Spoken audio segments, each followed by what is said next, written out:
The moment the billionaire twin CEOs pointed a gloved finger at the limping veteran and demanded he step into their elite dojo ring, the entire room went deathly silent, knowing a public humiliation was about to begin.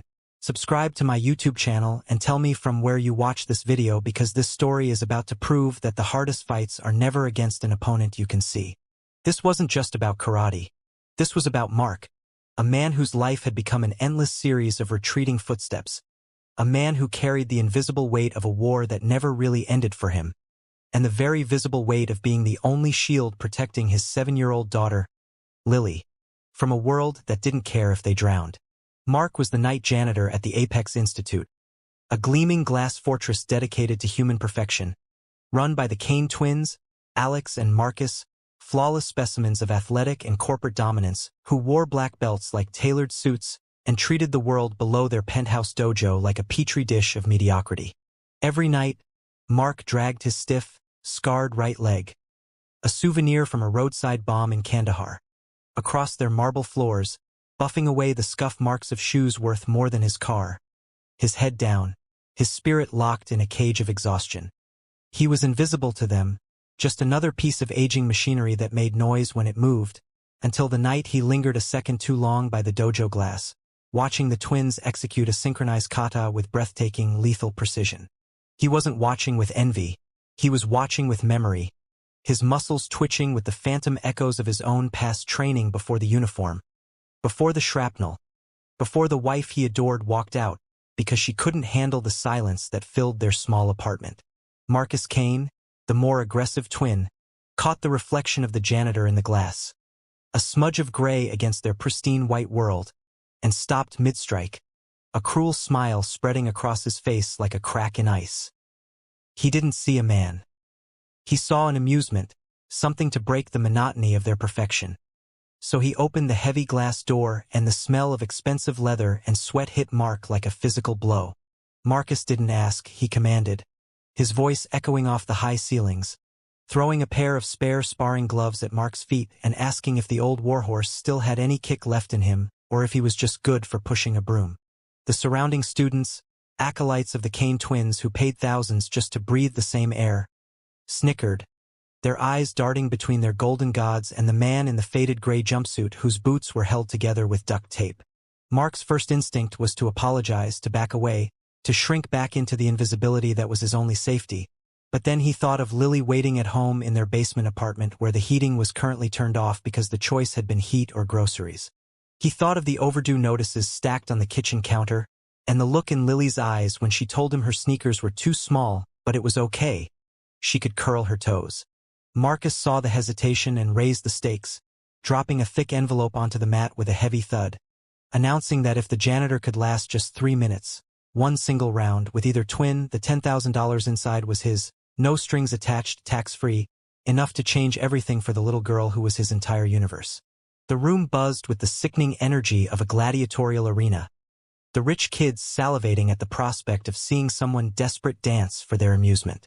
Mark looked at the envelope, then down at his scarred leg, then up into the cold, dead eyes of Marcus Kane, and he realized this wasn't an invitation, it was an execution of his dignity, but for $10,000 he would let them take it. He stepped onto the mat, the soft foam feeling alien beneath his worn soles, and pulled on the gloves, the leather groaning as he made a fist, his knuckles white, his heart hammering against his ribs like a trapped bird. Alex Kane, the cooler, more calculating twin, stepped back, letting Marcus take the center, the alpha wolf ready to toy with its prey. The bell rang, a sharp metallic intrusion that seemed to seal the doors. Marcus moved with blurring speed, a whirlwind of kicks and feints that were designed not to finish the fight, but to prolong the agony, snapping a roundhouse kick just inches from Mark's nose, the wind of it stinging his eyes. Mark was slow, clumsy, his leg dragging like an anchor, every movement sending a jolt of fiery pain up his spine, and the crowd laughed as he stumbled, barely avoiding a sweeping leg kick that would have put him on his back. Marcus danced around him, peppering him with light, stinging jabs to the ribs, to the head, taunting him, asking if this was what American tax dollars paid for, asking if he needed a walker to keep up. Mark absorbed the hits, gritting his teeth so hard he thought they might crack, his old instincts screaming at him to counter, to strike. But his body refused to obey the commands of a mind trapped 10 years in the past. A sharp hook caught Mark under the eye, splitting the skin, and blood trickled down his cheek, hot and metallic, the sight of it seeming to frenzy the crowd, their cheers turning into a baying for more. He went down to one knee, gasping for air, the dojo lights spinning above him, the image of Lily's face swimming in the darkness of his mind, telling him to get up. "Daddy, please get up." Marcus loomed over him, hands on hips, shaking his head in mock disappointment, telling him to stay down, that he was out of his league, that he was broken trash meant for the garbage heap. That word, broken, pierced the haze of pain more sharply than any punch. He was broken, yes, but he was still standing watch over his daughter, and as long as he drew breath, he would not stay down for anyone, certainly not for these arrogant boys who had never known a day of real fear in their lives. Mark forced air into his burning lungs, planted his bad leg onto the mat, and pushed, a guttural roar tearing from his throat as he rose to his feet, swaying but upright. His gloves raised not in a traditional karate stance, but in the tight, protective shell of a man who had fought in alleyways and desert ruins where there were no referees and no points. The laughter in the room died in an instant. Marcus looked annoyed now, the toy refused to break. So he came in hard, launching a flying side kick meant to shatter ribs and end the charade. But Mark didn't retreat. He did the unthinkable, he stepped into the kick. He absorbed the massive impact with his shoulder, a maneuver that would have dropped a lesser man. But Mark used the momentum, trapping Marcus's leg for a fraction of a second. In that split second, the janitor vanished, and the soldier returned. Mark didn't use a flashy dojo technique. He used a brutal, efficient, close-quarters takedown he'd learned in the dirt of a foreign land, sweeping Marcus's standing leg and driving his shoulder into the twins' chest, slamming the billionaire onto the mat with an earth-shaking thud that rattled the windows. The room gasped as one entity. Mark didn't follow up. He immediately backed away, limping heavily, breathing hard, blood dripping from his eye, watching as the invincible CO scrambled to his feet, his perfect GI disheveled, his eyes wide with shock and something that looked terrifyingly like rage. Marcus charged, abandoning all technique. A spoiled child denied his victory, throwing wild haymakers meant to hurt, meant to punish. Mark slipped the first punch, absorbed the second on his forearms, and then, seeing the opening, he threw the only punch he had thrown in a decade. A straight right cross, traveling in a perfect line from his shoulder, powered by 10 years of frustration, 10 years of being invisible, 10 years of fighting for Lily. Connected squarely with Marcus's jaw. The sound was like a gunshot. Marcus Kane, the undefeated black belt, the untouchable titan of industry, crumpled to the mat, out cold before he hit the floor. Total, suffocating silence fell over the dojo, the kind of silence that happens when the impossible becomes real right before your eyes. Alex Kane stepped forward, his face unreadable, staring at his unconscious brother, then at the janitor who was barely holding himself up against the ropes.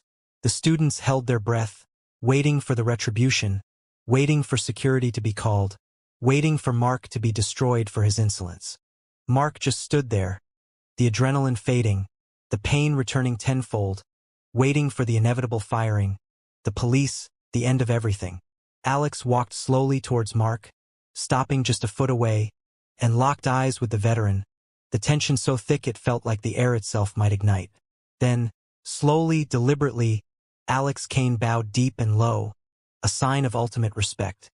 He straightened up, walked over to the envelope on the mat, picked it up and added another, thicker envelope from inside his own GI jacket to the stack, walking back and pressing the bundle firmly into Mark's trembling gloved hand.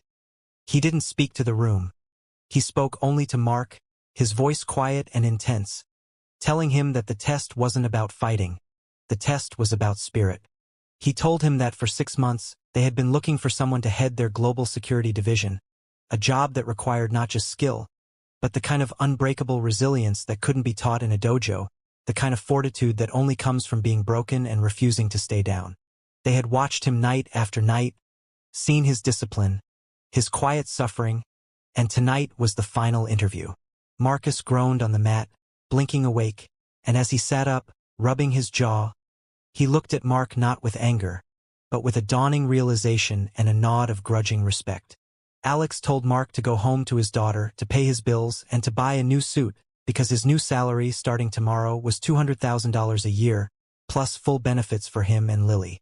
Mark stood frozen, the blood drying on his face, the weight of the envelopes in his hand feeling unreal, the words swirling in his head like a fever dream as the reality crashed down on him that the fight was over. And for the first time in a decade, he had won. He didn't cheer, he didn't smile.